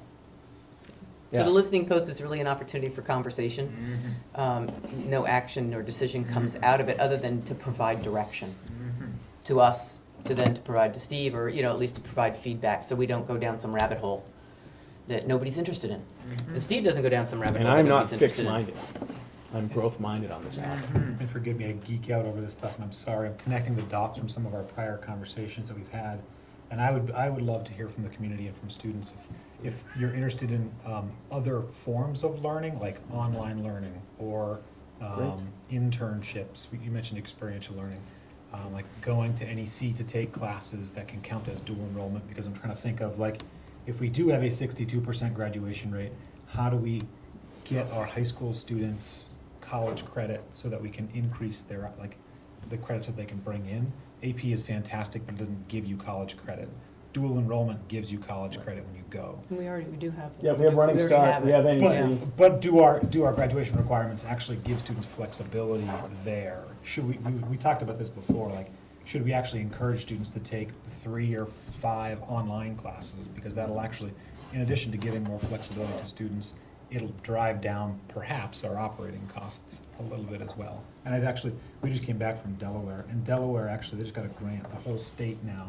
High school students can extend their time, not at the high school, but if they sign up for this special program, they can actually get state funding to do college for 1 year after their high school. And so what they're seeing is a ton more students actually graduate high school with an associate's degree, which would be phenomenal. So I'd love to just have a very open conversation about curriculum, learning model, modality, to see if there's any interest there. Especially the students, too. And if, The listening post is open to anybody who'd like to, and How can we it's, engage the students for that, Steve? What would be That's the their best way to job. communi- What would be the best way to That's their communicate to job. that? Yeah. You guys? Well, that's why they're hired. Yeah. we could make an announcement over the intercom system in the mornings and try and get people to come that way. And they can talk with you too, and you guys can convey. Or they can talk to us and we can. so with only 30 minutes too, the purpose is not to drill down as to whether you need to take calculus or not. The purpose is, or whether you need to take 3 sciences and 4 maths. That is not the purpose of the listening post. The purpose of the listening post is just to hear, in general, whether there is some interest in looking at change to graduation requirements. All those other pieces of it, whether it's online or more experiential or, whatever that is, comes in as part of the discussion if there is interest. Because then we can start those, more conversations with students and more conversations. So it's really just to get input on whether or not there's traction to move forward or whether we're going down some rabbit hole. Yeah, and that's why I sort of asked my question Yep, at the end, yeah. a little bit leading, is to make sure that we're asking Mhm. the right question. It's not, because we could ask to comment on what Steve presented to us, which I'm not weighing in one side or Right, the other. and that was a lot more detailed, Or yeah. do we want to just ask what you just put forward, which is, do you Mhm. want to comment on if we should be changing, what we should be thinking about? Sure. And those are sort of, And if in people my mind, say, two separate questions. this is important and we think this is what should be considered, then that's all important information we say as a board. There's a lot of interest in it. Steve, let's move forward with looking at what, your thoughts are, and we'll get lots of feedback. I mean, that would be my thought at this point. It's just whether to move forward. I guess really the question the board needs to answer. On changes to graduation requirements. Correct. Okay, I just want. Yep. And That's helpful. I don't know if you want, Liz, Matt, Jim, a couple of you guys want to sit and write the opening essential question. I'm happy to do that. Yep. Or I can put a couple out there and you guys can hammer it that night. Yep, and I think if we have some information on what we already have opportunities for, so Yeah, that we. I'll make sure graduation Education requirements. is a big part of this, is getting people familiar with it, because a lot of people aren't familiar with what we already offer and how we do it. And getting people to understand that, yes, we do have those mechanisms in place. It's just, again, it's just graduation requirements and how that all fits together is whether or not we continue with the path that we are in terms of how prescriptive we are, or as Steve is suggesting, that we look very closely at the idea of going less prescriptive. Perfect. Does that make sense? Did that make sense? It That does. makes Thank sense. you. Okay, good. And I just want to highlight one more we have confirmed, right? October 21 at Hopkinton Town Hall. Join me with the select board. Cool beans? Mhm. That's all I had for the schedule. Everybody okay? So we took a hiatus on policy after July 18th. So I picked up where we left off, and because we haven't been connected to this, even though it's a third reading, my recommendation is we have one more to kind of get our heads back into it. So there's no action item tonight, but in the packet was our third reading for character and citizenship, school and family community resources. There have been some edits that are in the packet, and our second reading of high school credit for 7th and 8th grade coursework. Okay, so my hope would be then at the next meeting in October that we would have action item on all these 3. Everybody okay? Yes. That means we have to meet again, right? Only if there's Only if there's significant stuff. changes. I wanted to show, while I was on the policy section, so if you go to the board, if you go to the website, this is where they are. If you go under school board and policies, these are so when we approve a policy, it does get up here. So you want joint loss management, indoor air quality, these are our policies. So they are up. Cool, so I just hadn't done that in a while. Thank you. So after the third reading, they go up here. Daily physical activity, this is our new one. Let's see, if we're high functioning, this will be new. Are we high functioning? May 30th, 2019. See, we're high functioning. We are. So that went through the process, it's up on the web, boom. So if you're ever interested, that's Yeah. the fruit of that labor. Everybody okay? Mm-hmm. Keep going? Please. So the next one's a fun one. Kentucky Farmers Market. Love the Kentucky Farmers Market. One day, I drove by the Kentucky Farmers Market on a Saturday and saw all these cars. And I know the parking at the town hall in the winter can be trepidatious. Is that the right term? So I was casual with Neil one day. I said, now how come we don't use Maple Street? Because I actually went to Maple that day. And I did a little work on the Saturday morning, and there wasn't anybody in Maple. No one parked and no one in the school. So I said to Neil, how about the Kentucky Farmers Market sliding over to Maple? We're good neighbors. We want to be good neighbors. Actually, Michelle, we talked about the whole security and how to do badges and stuff. Dave White, I don't know if he's the CEO of the Kentucky Farmers Market. Neil talked to Dave. Dave I've known forever because I've been here forever. Dave came in and said, let's talk about it. And so they would like to, November 2nd through May, move. So that's great, and to be completely honest with you, that's within the responsibility of the superintendent of schools. So it could stop there, but no. There's a little bit of a twist, and the twist is, if requested, if a vendor wanted to sell wine, or beer, I guess, beer or wine, and provide samples at school, and this is where the board comes in. I don't have the authority to just say, hey, drink all you like. I'm just kidding. So my recommendation, when the request came to give away samples and sell alcohol in school, I called the School Boards Association attorney, because it's free, and I'm sure he's had that question. So yes, there are, and when I was in Nashua area, there was a big to-do about a wine and cheese at the Nashua Auditorium, which is fine, but the board grants the authority to do that. So I'm asking the board to grant the authority for the Consumers Kentucky Farmers Market to grant the ability to, on Maple Street School, Saturday mornings, to sell wine and beer and give samples away. Their only law is, isn't this funny? You could not sell alcohol at an interscholastic game. So if there was a basketball game during Farmers Market at Maple Street, we would be in trouble. But I'm pretty sure there's not going to be one of those. So if you would like to do that, I did talk to, the recommendation was to check with our local police. Chief Pecor graciously said he would support any recommendation that came out of the Hopkins School Board. And being adventuresome and supporting local and loving the Kentucky Farmers Market and providing more vendors and opportunities, I am in support. And we can try it, and if you don't like it, you can always revoke it. Yeah, do you guys have any questions about it? Logistically? It's like that the select board had something similar to this, right? Well, yeah, so this has been, Your hat on. this has been an ongoing topic for town-owned properties, the farmer's market and others that, whether or not you could do samples or have drinking at any municipally owned property. And there's been both a split on the board and then a split in the community when we discussed it, for what it's worth. Is it local authority?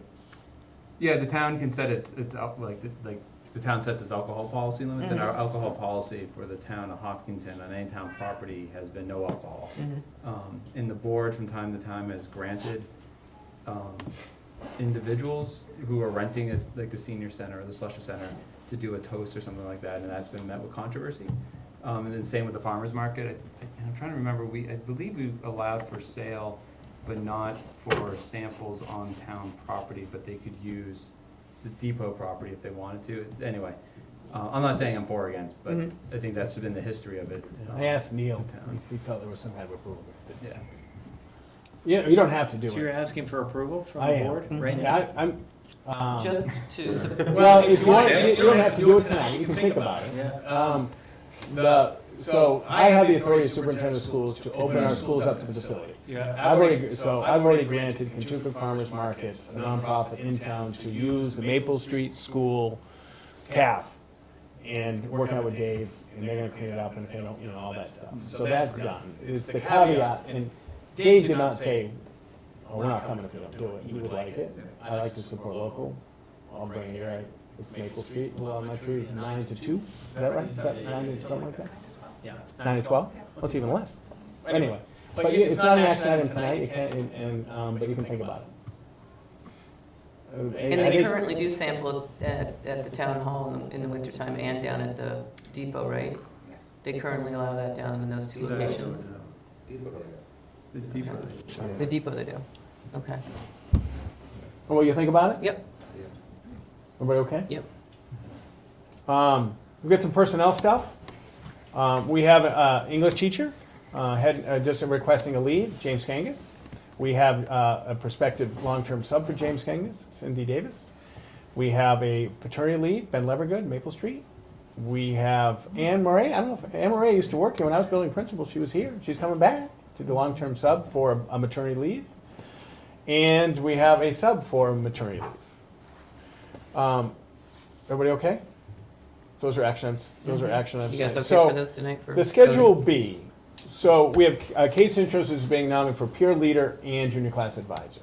But I also said I would provide an update on where we are with supervision for sports as the public comment. So met with Mr. Kelly and Mr. Meserve, and we all agreed that to support anytime the field hockey program travels by themselves. So, right, if we have the JV team traveling to, let's say Belmont by themselves, then we would support it with it. We have a stipulation, we can do an away game assistant just for that day. We pay them by stipend, and it is. So we are going to institute that. We had a volunteer, and I got to check to make sure. Like, we have established since the policy, we have a lot of volunteers fingerprinted and all set to go. But if I'm recommending that if all the regulations were met for that person for the last month to do this, that we would retroactively pay them. If they don't meet our regulations, we really can't, because they couldn't have acted in official capacity. Is that all right? Right now, there is no one. Dan doesn't have the ability. We have no one who can be the assistant coach for cross country. There are a couple people who are helping, but they can't commit to that kind of time period. But if he does get somebody, we believe, based on the number of students in the area of supervision, that having a second adult there consistently would be a safety issue. And so, if we have find somebody, even right now, it's about half the season's over, right? Pretty close. Yeah, but this is the largest our team has ever been.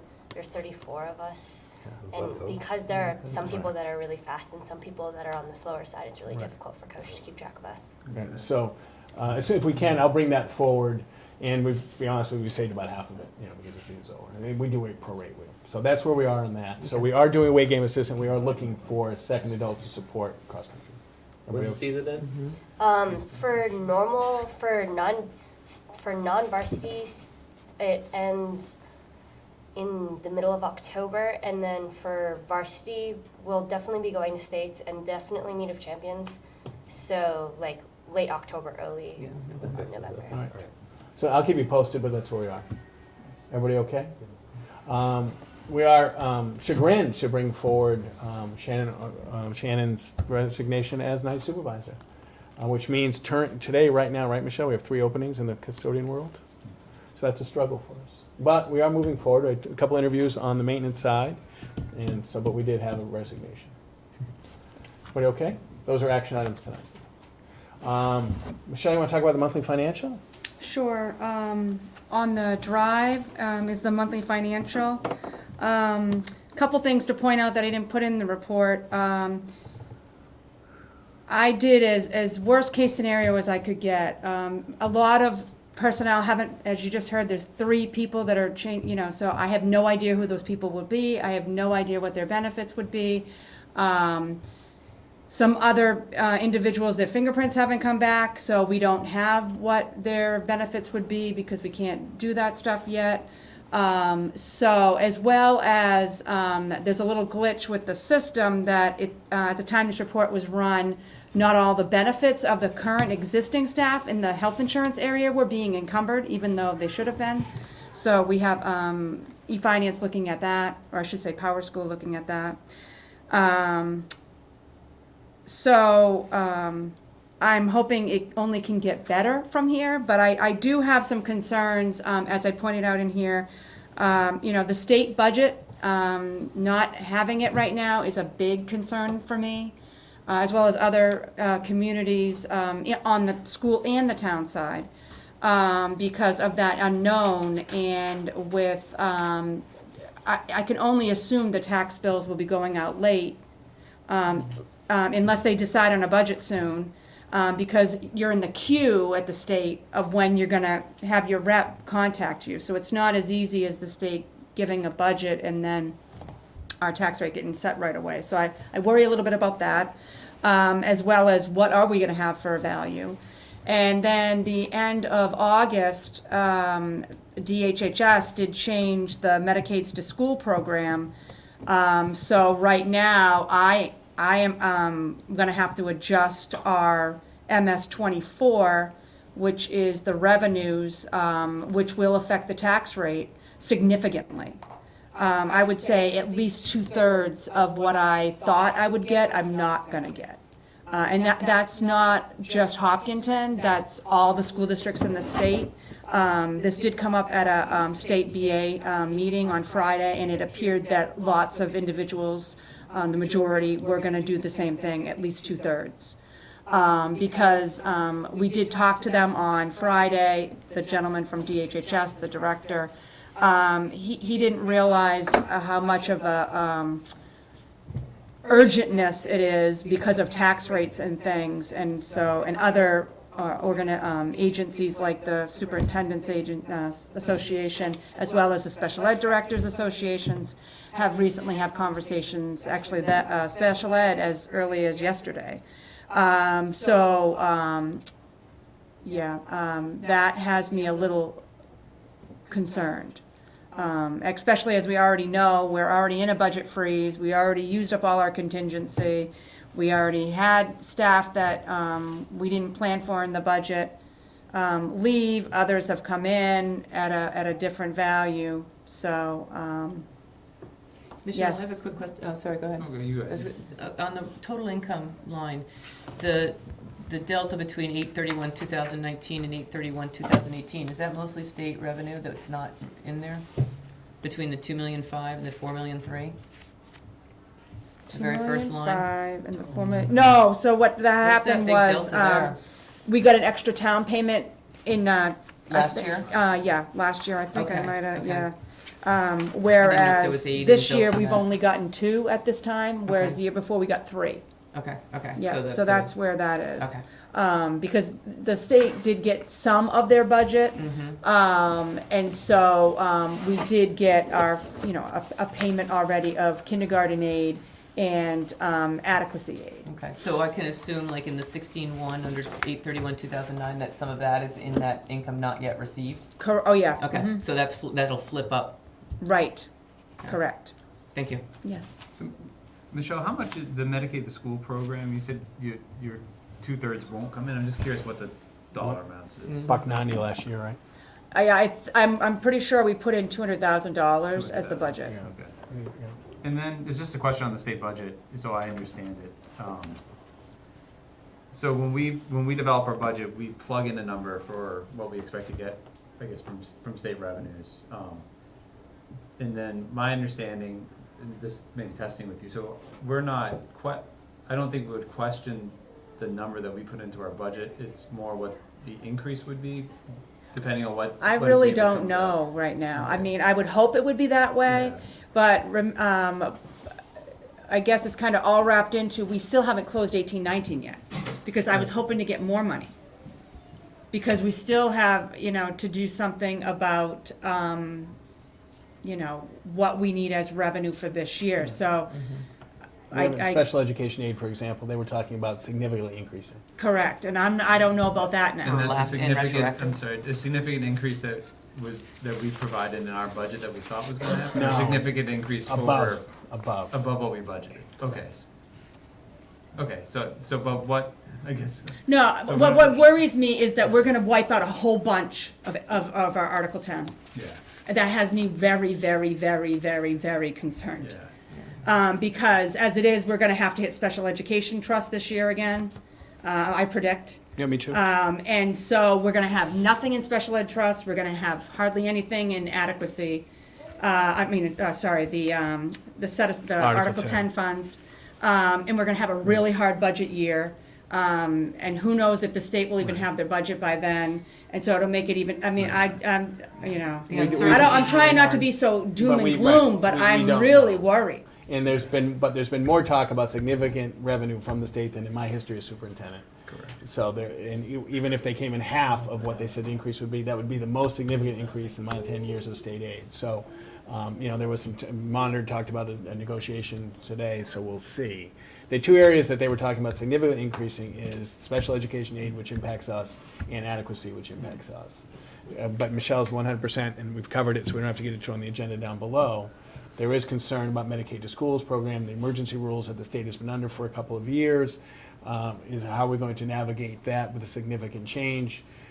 Michelle is monitoring it from the ASBA. I very much appreciate it. Becky's monitoring it from the Student Special Education Association.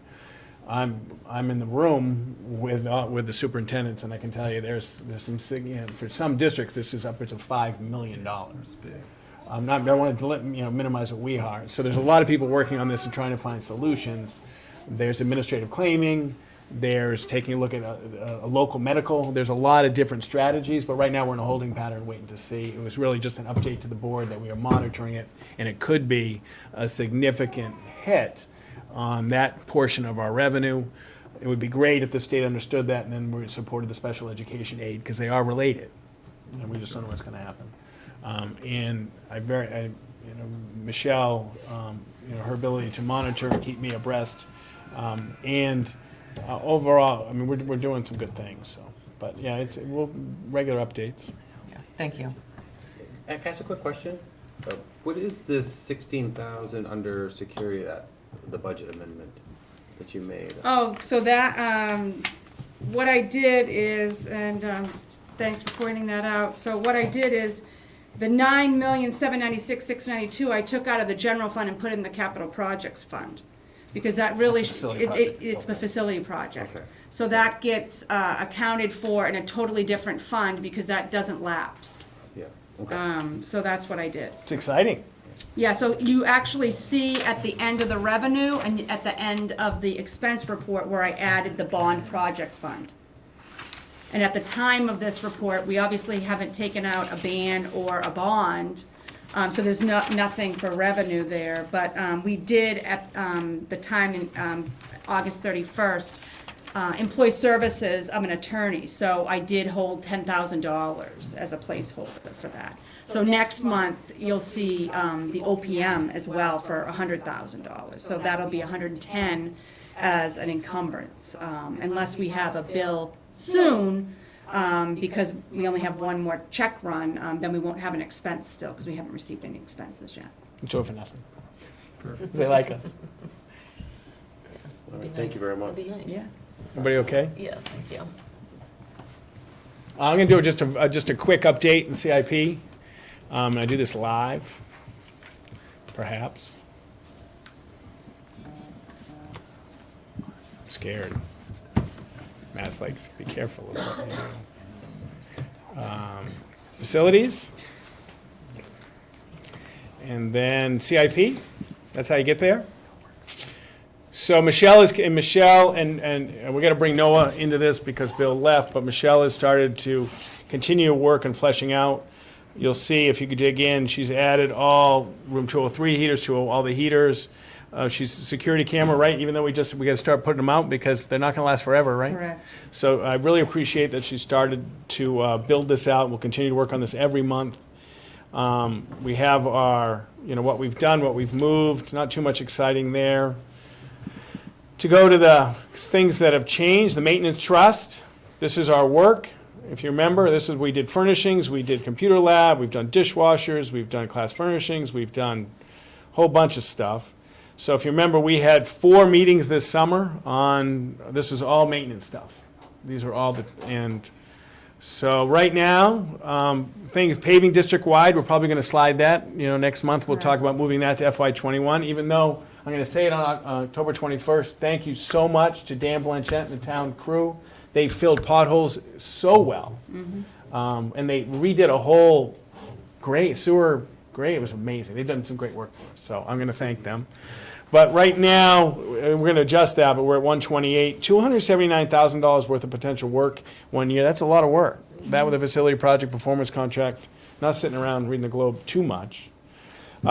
This is what Michelle alluded to. So we made this year, at July 25th, we authorized $40,608 out of the special ed trust. So you can look right now, we have 129. So this is, it's up to date, it's there. This is live. So anybody who wanted to can see what I just showed you. I just went through the web. So we have more work to flesh it out, more work to keep it up. But I just to assure you that we are paying attention to this, and we'll make it a regular part of our update second meeting of the month. Real quick, we're in agreement that you want somebody from the school district will be going to the CIP committee. As soon as I get invited, I'll be pleased to present this. We are ready. I'm ready tomorrow. All right. If they invited me tomorrow, I could go. That's what I want to hear, Steve. Perfect. We're ready. We're ready. Thank you. We like them. They like me, They're not mad at me. really like you. They're not mad at me.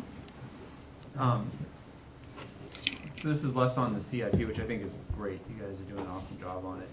It's just the previous report and Michelle's really good comments, are you guys planning some contingencies in case of worst case scenario? I mean, are you starting to think through some of what happens if, there's no state budget, what happens if we lose the Medicaid in Schools program? I mean, We definitely have thought about the Medicaid, because actually we're trying to think outside the box with Right. help from other school districts about how they're handling it. Right. And Steve kind of alluded to one of the potentials, maybe, but that's what we have to really talk about and run it all through, is potentially hiring our own physician. And I'm not, but anyways, we are definitely are on the Medicaid stuff. I think Michelle told me the other day about a district that is looking at a deficit appropriation. We are not in deficit appropriation land. Right, I mean, I can't say never, but Michelle, she kicks too strong. No, I'm just kidding. So, but and the big question is the unreserved fund balance. Right. So going into the next budget cycle, if we had 580 this year and you go to 200, now we've raised the tax rate by $380,000, which is 64 cents before we started. If the state says, no, we are going to give you $900,000 in new revenue, we would be, I mean, the town would be probably not too happy that they didn't sort tax relief, but at least the tax rate would be pretty stable. Now, if the state says, no, we're going CRs the rest of the way, I can't, that I'm going to veto write CRs the rest of the way, and the state funding doesn't change at all, then we are looking at a increase of the tax rate of 40 cents to overcome the revenue. And then going into the next budget, it's conceivable that the expense side will have to be significantly reduced. I've tried to do as best I can, is every time we hire a second grade, every time we hire this, we've reduced our ability to hold, right, because we contract for the year. There's the delta, how much money we can freeze to the end of the, September.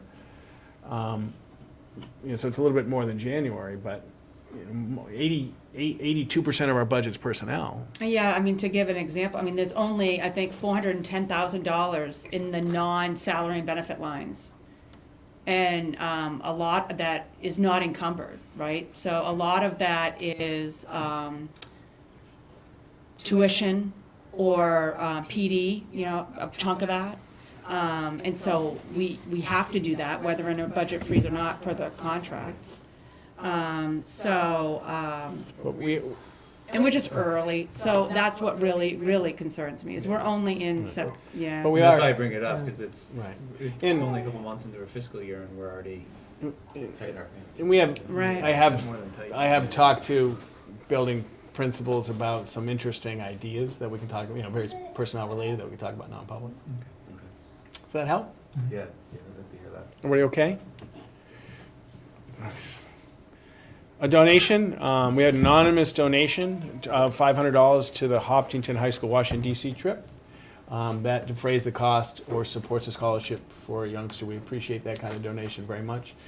In full transparency, that kind of donation is very common in this community. I always appreciate it. It is anonymous to the world. It's not anonymous to me. They do get thanked, and they do get an ability to put that on their taxes, because we are a 403 something. 501c3. something. Close. Yeah, it's lay 'em tired. numbers. No, it's very good. Is there a plan for non-public tonight? There, yes. Okay. Is it possible to bring in the custodian real quick into that? Just see, just a couple questions I can. Or no? Sure, we can table the action item until after non-public If for that's okay, that just particular real action quick. item, sure. Yeah, thank you. That's all I've got. Great, awesome. All right, at this point, we have a second opportunity for public comment. If anybody would like to provide any additional feedback. Sure, come on out. With hands full. Who's the hiccups? I'm Jen Blackruff of 716 Hopkinton Road, and this is Robert. Smiling. So thank you, Steve, for presenting all the numbers and breaking it out. I thought that was helpful, and I thought the school board had a lot of really good questions from but I could follow. I was watching it out there on my phone. Oh, cool. So yeah, so thank you for streaming because that works out well.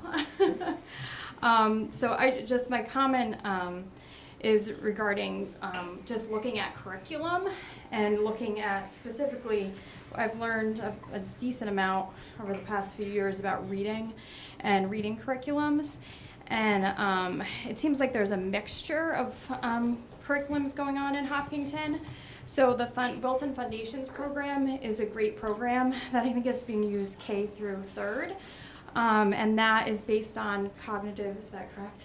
Second, K through 2nd. It can go through 3rd, I think. And that's all based on like cognitive science, and there's huge research to back it up, like actual research being done at the top universities in the country, doing functional MRI studies. I mean, there's actual proof that there are certain ways to teach kids reading. And unfortunately, I'm not saying Hopkinton, but overall, unfortunately, education has been very slow to make changes and to follow that cognitive science. And there's tons of people that, have written about that and, have their opinions as to why. And then I know there's another program, I don't know if it's still being used, but I know it was at least used last year, and that's the Daily Cafe program. And I did buy that book and look through it, and from the little bit I've learned about it, it doesn't seem like that specific program is a great program based on the current research that's out there. So those are just two little things that I have learned, and I just, two examples of one good and potentially not good, I'm not quite sure, but I just think that when you guys are looking at all those numbers, that you really need to look at the specific curriculums that are being used and what the teachers are following, and then, that the teachers are following, what the, if the teacher is supposed to be doing Wilson Foundations, that they're doing it and they're doing it well, and there is adequate continuing ed to make sure that they can follow those programs. So curriculum was my thing. Thanks, Jen. Appreciate you staying, too. Okay. Appreciate you staying. Excellent. Hi, Darlene Gildersleeve again. Again, I just want to reiterate, if I would have had a board packet in advance, I would have seen all the data and I would have been a lot more effectively prepared. So if we can post it to the public, Jen and I both could have seen those figures and have been a lot more well-versed and prepared. Medicaid to schools, it's something that I'm really interested in because my child with a disability actually has Medicaid, and we always are willing for the district to bill for every and all service to alleviate the district burden. Was there a ruling by the commissioner or DHHS to when Made did the that change, happen? it was the end of August. I don't have the specific date on that. Do you know what it was called, or? Emergency rules for Medicaid to school. It's absolutely ridiculous because last summer they had touted all the changes to actually increase all the services that schools can bill for children who don't have an IEP. Like say you go to the nurse, they could bill OT, SLPs, like all those kind of services. So I'm really baffled as to why those changes occurred. And it's a hugely detrimental financial burden to the district. So anything that I could do, I would totally be willing to help and to share my story with my daughter and how we had to battle for Medicaid. So I would absolutely be willing to help. I just wanted to share when looking at the data, the number of students, I think, that are identified for IEPs. When you had the meeting to hire a second grade teacher, the data that was shared at that time was 22% of second graders were on IEP. So if there are 64 seniors that are going to graduate, that's 18 kids. So when you look at that data, one of the fifth grade, I think it was the fifth grade one, it was identified students achieved only in the 8th percentile. I almost fell off my chair. So, and I appreciate your concern, and I appreciate Steve for doing all the work with the data. No, it's helping us. It was fantastic, but it's not just one or two kids that are skewing the data or the figures. There's 18 identified kids at least, at a minimum, that this is impacting. So I really appreciate all the work and all the data pouring that Steve and everyone else did. I also want to thank Steve for showing up at the State House last week or the week before for the ad hoc education hearing. You know, it was nice to see some superintendents and special ed directors there. Hey, sport coat on too. I testified to battle it out for Hopkinton to snazzy. get our anticipated, I think Thank we you. had said 700,000, right? Yep. Yeah, so I testified and tried to battle it out, so let's cross our fingers on that, because that's a big deal. I also want to thank Steve for giving, and Becky Forrestal for giving his blessing for the parent and district special education group. So we're actually going to kick off our first meeting September 24th with Jen and I had approached Steve, and we're just really excited and really pleased that the district is really showing willingness to help kids with disabilities and help families to achieve inclusion in the curriculum. And we're just really, really excited. And sharing all the data, I mean, there's some really positive steps that are happening. So the purpose of the group really is to provide resources to families that are affected. Maybe we can hold events. You know, there's all different positive things that we want to do, and we really encourage any board member that wants to show up or pop in, you know, to learn. We would be more than happy. I think that's all I have. I just really want to thank everyone for their hard work. Thank you. I really appreciate it. Thank you. Excellent. All right, we have, oops, I'm sorry, go ahead. Hi, great height for me, but yeah, I'm Emily, I'm Emily Gula, and I just want to say thanks for presenting that data. I think it's really important to call certain things out because we know that certain students, most of their learning does occur in schools. So I think, like you said, that, you know, in the coal mine, the canary in the coal mine, it's important to look at those information. And also one suggestion with that when you post the data, maybe put what the percentages are. And maybe you had a key at the top, but if somebody is not listening to the streaming online, they might not know what the percentages are, so that might be helpful. Okay, thank you very Thanks. much, appreciate Thank it. you. Thanks for coming. There are some dates on the agenda for us to put on our calendars, especially the joint meeting with the Hopkinton Select Board, which is a Monday evening, correct? Yes. So that's off our regular schedule. And at this point, I'll move on to action items. I'll take a motion for the Hopkinton School Board to accept the superintendent's recommendation to approve Hopkinton High School English teacher James Gangus's request for leave time period to be determined by the superintendent of schools. So moved. Second. Any further discussion? All in favor? Aye. Any opposed? Motion carries. I'll take a motion for the Hopkinton School Board to approve the superintendent's nomination of Cynthia Davis, long-term substitute, HHS English, start time and duration to be determined by the superintendent of schools. So moved. Second. Any further discussion? All in favor? Aye. Any opposed? Motion carries.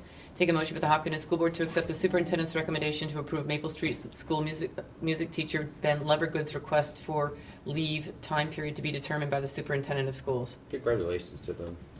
And a lot of time period to be approved. That's code, right? I'll second it.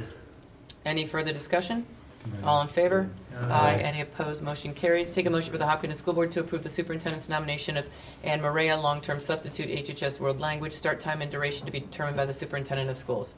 So moved. Second. Any further discussion? All in favor? Aye. Any opposed? Motion carries. Take a motion for the Hopkinton School Board to approve the superintendent's nomination of Brian Moriarty, long-term substitute, HHS Art, start time and duration to be determined by the superintendent of schools. So moved. Second. Any further discussion? All in favor? Aye. Any opposed? Motion carries. Take a motion for the Hopkinton School Board to approve the superintendent's nomination of Kate Sintrus as junior class office and peer leader advisor, Schedule B, for the 2019-20 school year. So moved. Second. Any further discussion? All in favor?